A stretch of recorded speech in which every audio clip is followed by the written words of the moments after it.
안녕하세요. 오늘 영상에서는 제가 왜 비행교육을 시작했는지, 그리고 어떤 과정을 거쳐서 현재까지 이르게 됐고 얼마의 시간이 걸렸는지와 같은 얘기를 해보려고 합니다. 캐나다 와서 훈련받는 걸 생각하는 많은 분들이 어떤 과정을 예상하고 오시면 될지에 대해 그림을 그리는데 도움이 됐으면 좋겠습니다. 우선 저는 현재 캐나다에서 1년째 항공사에서 부기장으로 일하고 있는 파일럿입니다. 제가 비행을 시작하는데 가장 큰 동기가 되었던 건 단순하게 파일럿 자체가 멋있어 보여서였습니다. 저는 솔직히 남들처럼 비행이라는 것 자체엔 크게 관심이 없었고 비행기를 봐도 엄청나게 좋아한다거나 그런 것도 없었는데 그냥 파일럿이라는 직업 자체가 저는 좋았습니다. 한국에서 고등학교를 졸업하고 이민을 오게 되었고 진로를 결정해야 하는 시기가 왔을 때는 빠르게 졸업을 하고 안정적인 직업을 그냥 가지고 싶었고, 처음에 파일럿 트레이닝에 대한 정보도 구하기 힘들어서 2년제 전문대를 졸업해서 다른 공부를 했고, 졸업 후에 약 3년 정도 직장 생활을 했습니다. 제가 3년 정도 일하고 나니까 매일 되풀이되는 일이 지겹기도 했고 내가 정말 원하는 건 이런 삶이 아니라는 생각을 했습니다. 그렇게 접어두었던 파일럿의 꿈을 이뤄보기로 결정을 했고 2016년 7월에 결국 그냥 집 근처 아무 비행학교나 검색해서 학교를 방문해서 첫 체험 비행을 했고 한 달 정도 고민 후에 일을 그만두고 트레이닝을 시작했습니다.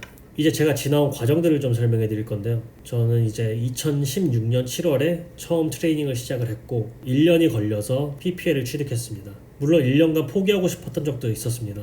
초반 교육 중에 비행기 자세를 고정시키는 트림이라는 것을 사용하는 방법을 배우는데 그걸 가지고 너무 헤매니까 나중에 교관이 널 도저히 뭐 어떻게 가르쳐야 될지 모르겠다라면서 그런 얘기를 한 적이 있었습니다. 그땐 정말 이건 내 길이 아닌가 하는 생각을 하기도 했었는데 1년이 걸려 PPL을 끝냈고 이제 2017년 9월에 아보츠포드라는 공항에 있는 Coastal Pacific Aviation이라는 학교로 옮겨서 거기서 CPL을 시작했습니다. 우선 제가 학교를 옮겼던 이유는 제가 처음에는 한국에서 취업을 준비할 생각이었기 때문에 학사학위 취득을 위해서 학사학위 취득을 비행하면서 얻을 수 있는 학교가 있었기 때문에 그 과정을 들어가려고 학교를 옮겼습니다. 요즘 추세는 조금 다르지만 전에는 에어 캐나다도 학사를 중요하게 보기도 했고 또 한국에서는 그 당시에는 적어놓지는 않았지만 항상 학사는 보이지 않는 요구사항이었습니다. 새로 옮긴 학교는 이제 유니폼을 입는 면 그리고 학교 룰을 따르는 면에 있어서 다른 학교에 비해 조금 엄한 편이었는데 그때 당시에는 그런 부분이 크게 도움이 된다고 느끼지 못했고 불만도 조금 있었지만 졸업하고 보니까 조금 더 프로페셔널한 마인드를 갖는데 도움이 많이 됐던 것 같습니다. 이제 대학 과정의 일부인 프로그램이기 때문에 학업과 병행하면서 약 9개월, 10개월간 트레이닝을 했고 또 비행 시작 전 따놓았던 2년제 디플로마랑 합쳐서 학사도 취득을 했습니다. 그리고 CPL을 끝내고 저는 또다시 한번 학교를 옮겼습니다. 2018년도 6월 CPL까지 취득을 하고 멀티 그리고 IFR 교관 과정을 조금 더 빨리 끝낼 수 있는 학교로 옮기려고 옆 학교인 Chinook Helicopters라는 학교로 옮겼습니다.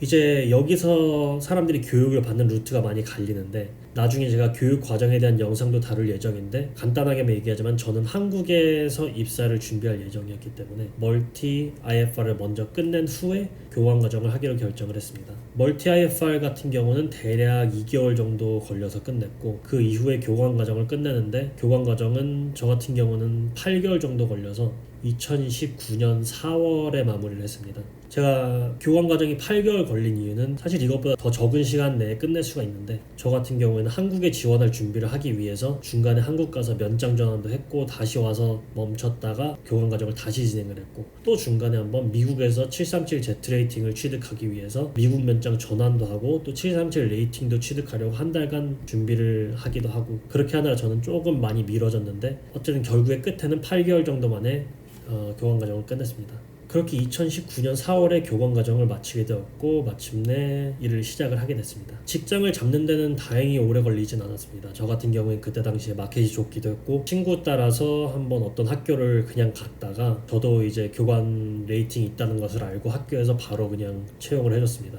이제 처음 일하게 된 학교는 비행기가 3대가 있는 랭리라는 지역에 있는 작은 학교였습니다. 교관은 일반 학교로 치면 교장 선생님 격인 치프 파일럿, 저 그리고 같이 트레이닝했던 친구 1명 이렇게 셋이서 학교에서 일을 했습니다.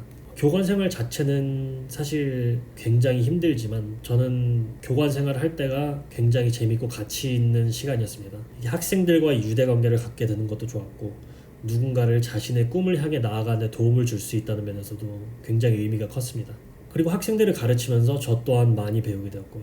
그렇게 1년 정도 일을 하다가 2020년 너무나 큰 타격을 가져온 코로나가 터졌습니다. 항공 쪽은 코로나로 인해 가장 큰 타격을 받은 비즈니스 중 하나였는데 큰 에어라인부터 해서 도미노처럼 비행 쪽 비즈니스들이 아래로 조금씩 무너지기 시작했고, 코로나 전에는 대략 1년의 교관 생활 후에 에어라인으로 갈 수 있는 구조였는데 대략 2년간은 항공 쪽 일자리가 열린 일이 없었습니다.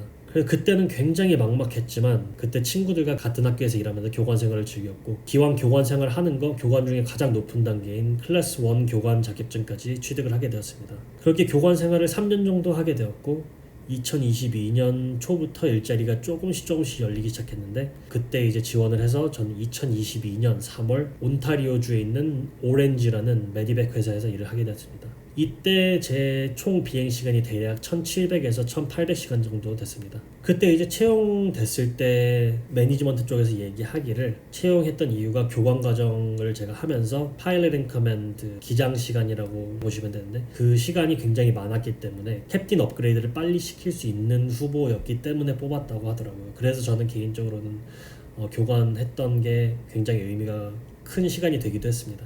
아무튼 이제 메디백에서 일을 하게 됐는데, 이 회사는 썬더베이라는 캐나다의 작은 소도시에 베이스가 있었는데, 처음에는 가족, 친구들 모두가 살던 밴쿠버를 떠나서 운전으로 33시간이나 떨어져 있는 곳에 자리를 잡는다는 게 굉장히 좀 망설여졌고 부담이 됐습니다. 우선 제가 나가서 사는 것도 처음이었고, 이 회사에서 운영하던 비행기는 엔진이 하나인 비행기라서 에어라인 가기 위해 필수처럼 여겨지던 멀티 시간을 쌓을 수 있는 것도 아니었습니다. 이 비행기는 물론 터보프롭이고 하이 퍼포먼스 비행기였기에 다른 싱글 엔진 비행기보다는 나았습니다.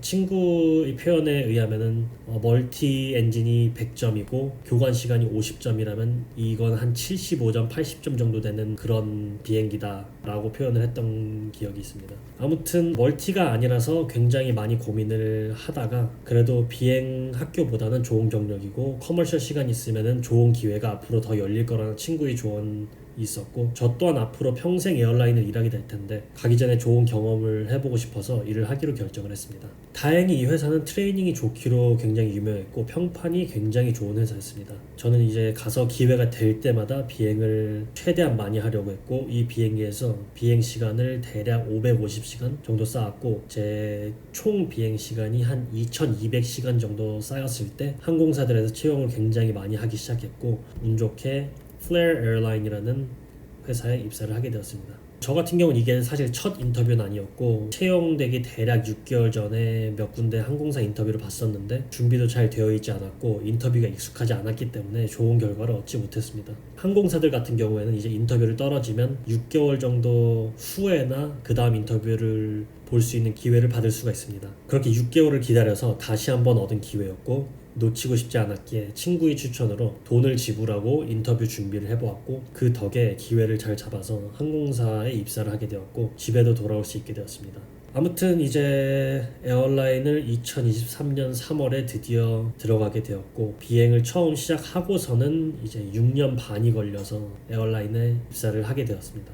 어느 일자리든 마찬가지지만 헤매고 실수하는 과정을 거치면서 계속해서 실수해 나가면서 배우고 즐겁게 일을 하고 있습니다. 그리고 2024년 3월에 비행을 시작하고 7년 반 만에 제가 시작할 때부터 목표로 잡고 있던 에어 캐나다 입사를 하게 되었습니다. 제가 제 개인사를 이렇게 공유해 가면서까지 이 영상을 만들기로 결심한 이유는, 많은 분들에게 파일럿 트레이닝 그리고 에어라인까지 가는 과정을 조금 더 구체적으로 이해하고 시작하는 데 있어서 고민하시는 분들에게 조금이나마 도움이 되었으면 해서입니다. 저 또한 트레이닝 시작할 때 앞에 놓여진 과정이 어떤지 몰라서 굉장히 막막했고, 앞이 보이지 않는 동굴 속을 걸어가는 그런 느낌이었습니다. 제가 카카오톡 오픈 채팅 그리고 네이버 카페를 시작하게 된 이유도 비슷한 이유고요. 멘토를 가지고 있는 것의 중요성을 제가 직접 느껴봤고, 그리고 내가 비행을 하면서 겪었던 아쉬움들, 힘들었던 부분들, 그런 부분들을 채워주고 싶어서죠. 아무튼 이 영상이 에어라인 파일럿이 되고자 하는 분들께 많은 도움이 되었으면 좋겠고, 영상을 시청해 주셔서 감사합니다.